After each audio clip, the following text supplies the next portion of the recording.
So far we've been talking mostly about individual views, but in reality we often want to have some kind of compound view that puts together multiple individual views in order to provide some complex functionality. A simple example that we'll talk about in a minute is a radio group. A radio group is essentially a set of related checkboxes.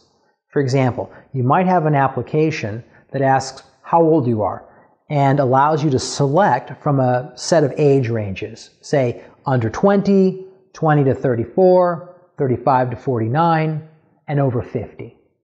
And to do this, you would have a bunch of text views for all the different age ranges, and then next to each text view, you'd put a checkbox. Now you'd also want to make sure that only one of those checkboxes is ever selected, because the age ranges obviously are mutually exclusive.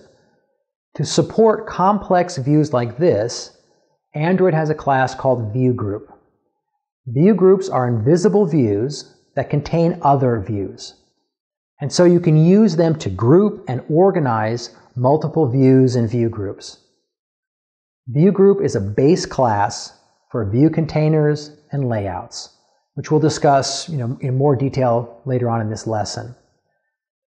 Just like with simple views, Android provides a number of predefined view groups, including some we'll talk about now, such as Radio Group, Time Picker, Date Picker, Web View, Map View, Gallery, and Spinner. Let's take a look at each of these one at a time. Let's start with the radio group. As I just explained, a radio group is a view group containing a set of mutually exclusive checkboxes or radio buttons. So only one of the radio buttons can be selected at any one time. Let's take a look at an example application. The application displays a text view and a radio group. The text view is displaying the text "No choice made," because right now none of the radio buttons are selected. So now I'll select choice 1. And as you can see, the text changes to reflect the choice that I made. Now I'll select choice 2.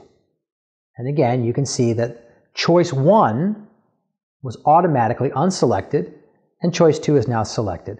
And the same kind of thing happens when I select choice 3. The next view group is Time Picker. And this view group allows the user to select a particular time. I'll now start up the UI Time Picker application, and the application displays a text view showing the current time and a button labeled Change the Time. So I'll click on the button, and up pops the Time Picker view group. As you can see, the Time Picker is composed of many different views that together allow the user to independently set the hour, the minutes, and whether or not the time is AM or PM. There's also a button at the bottom to indicate that you're done. And once you click that button, the text view changes to show the time that you just selected. Similar to the Time Picker, there's also a Date Picker view group. This view group allows the user to select a particular date. So now I'll start the UI Date Picker application. The application displays a text view showing the current date and a button labeled Change the Date. So I'll click on the button, and up pops the Date Picker view group. Again, the Date Picker is composed of many different views that together allow the user to independently set the month, the day, and the year. And there's also a button at the bottom to indicate when you're done. When you click on that button, the text view changes to show the date that you selected with the Date Picker. The next view group is Web View.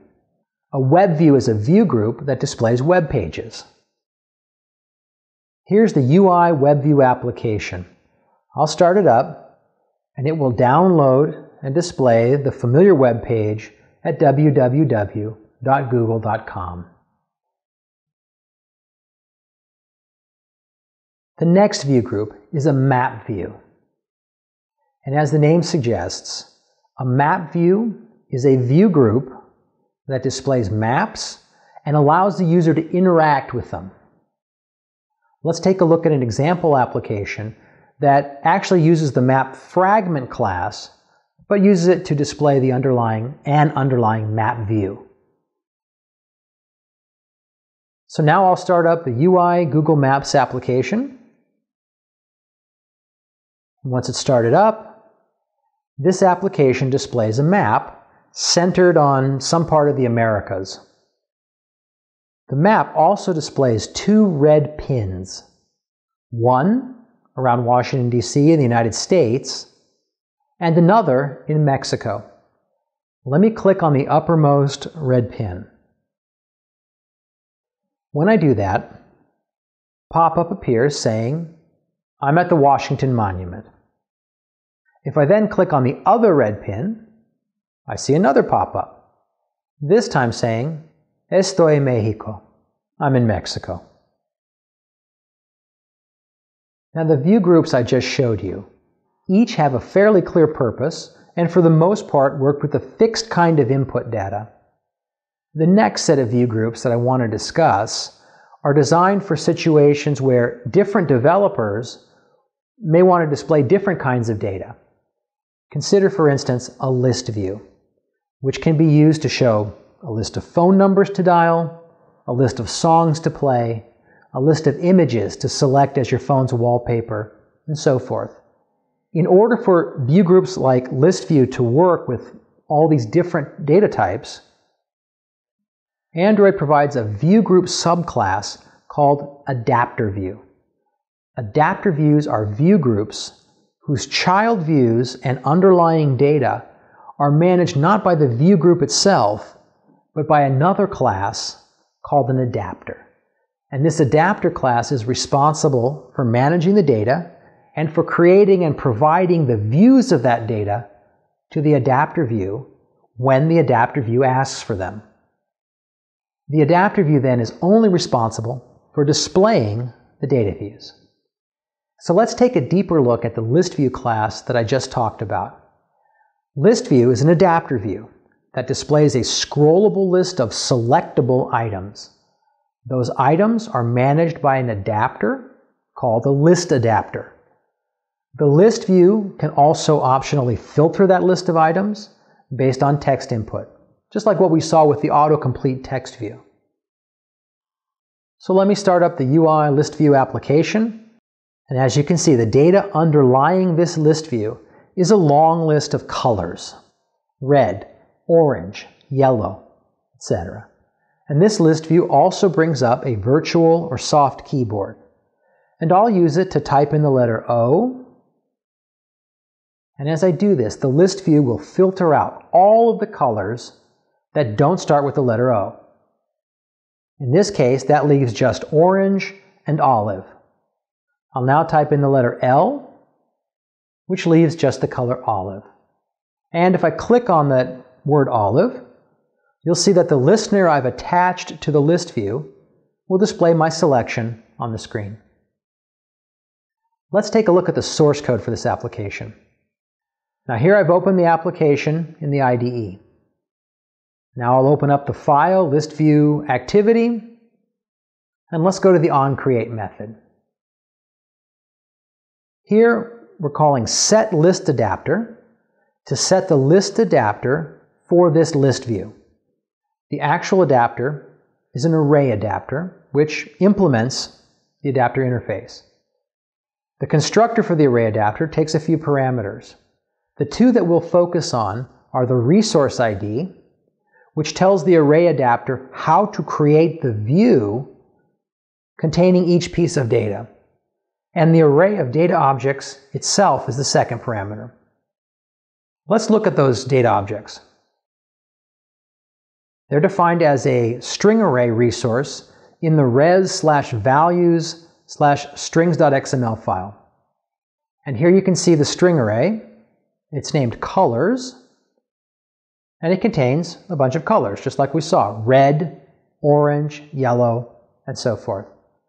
Now let's go back to the list view activity and get the name of the layout file that will be used to create views for each of these colors. That layout resource is in res/layout/list_item.xml. Let's open that file. Now, as you can see, each piece of data is going to be put in a text view with a certain amount of padding around it, and each drawn with a certain font size. Now, back to the list view activity. The next bit of source code gets the list view associated with the list activity, and then calls setTextFilterEnabled true. And this causes the keyboard to pop up and the filtering to occur when the user types. And then finally, we set an onItemClickListener, which has an onItemClicked method. And that method will display the color that the user selects when they click on or by clicking on the list view. The next adapter view is the spinner class. A spinner is an adapter view that provides a scrollable list of items within a drop-down view. The user can click on this adapter view, which causes a drop-down list to appear, and then allows the user to select an item from that drop-down list.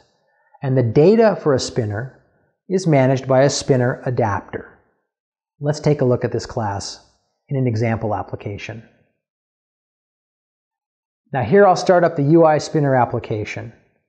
And this brings up a text view that says, pick a color, any color. Currently red is being used as the default selection. Now suppose I want to select a different color. To do that, I'll click on the spinner, where it now says red, and that causes the drop-down list with the list of colors to appear. So now I'll select yellow. The drop-down list disappears. The color yellow now appears as the selected color, and you can see the separate window showing the text, the color is yellow.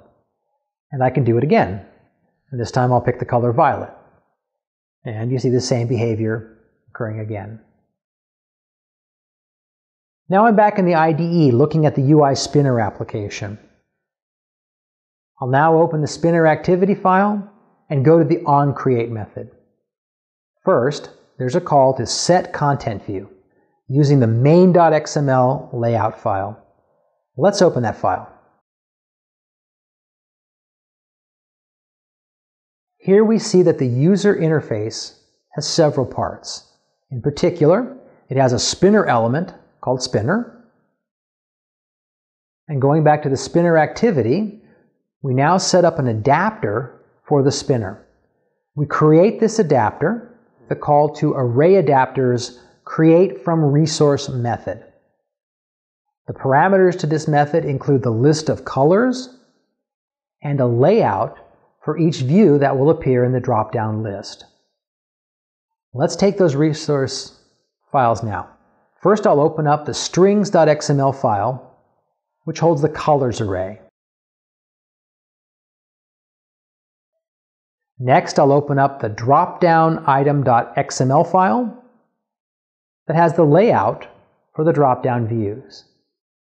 And here you see that each color will appear as a text view with a certain padding and font size. Returning back to the spinner activity, the next few lines set the adapter and then set an onItemSelectedListener. And that's called when the user selects a color. The next view group is the gallery class. This view group displays a set of data with a horizontally scrolling list. And like a spinner, the data for a gallery object is managed by a spinner adapter. Here, I'll start up the UI Gallery application. As you can see, the data for this application is a set of images.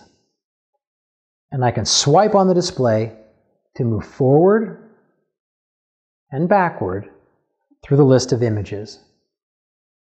You'll also notice that when I select a particular image, a listener is invoked to display the index of the selected image.